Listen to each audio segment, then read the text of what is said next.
Welcome back to Anglesey for another of our shootouts. And this week we've got a real boardroom battle on our hands. The Mercedes CLS 55 AMG, 476 horsepower and quicker than a Porsche 911 to 60. At £70,000, it's 8 grand more than this. The Jaguar XJR, with only 400 horsepower. It seems the Merc's got it in the bag. But then the Jag's got less weight, being a full 250 kilos lighter. So the two cars' power to weight ratios are remarkably similar. But which is quickest?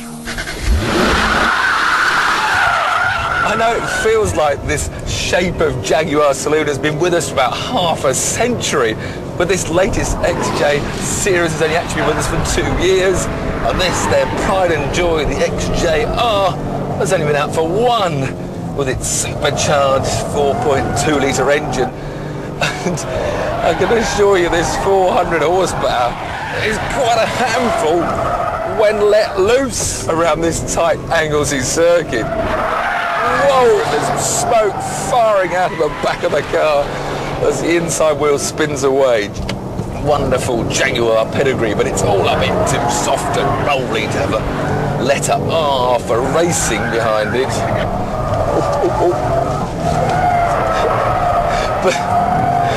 But despite all its wildness, this Jaguar has got one important trick up its sleeve, and that is, for its size, it's a very light car. They've extensively used aluminium alloys in the chassis building. They've got aluminium bodywork, and so it weighs just over 1.5 tons. This is its little pièce de résistance.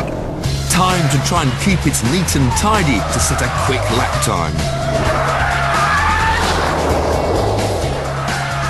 The Jag sets a target of 54.98 seconds. And so to the Mercedes, and the question, can power beat weight? Because we now have a car that weighs nearly 2 tons. Compared to the Jaguar, it's like I've got 3 passengers sitting beside me and behind me. But with a 5.4 litre supercharged engine, we've also got a lot more power.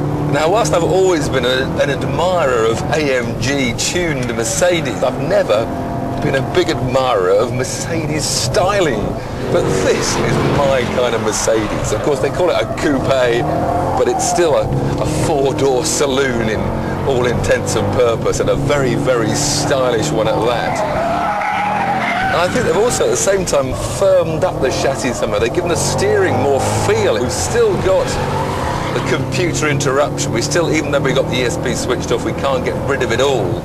And yet they haven't really left that much on. I've still got plenty of opposite lock to use, and it's only interrupting when I really get into a horrible state. There, it's cutting me now. The power's gone. But if I drive it just a little bit below lunacy level, I've got plenty of grunt and plenty of smoke coming out of the rear, just like the Jag. And the brakes are fading, so I think it's time for me to go for that lap time.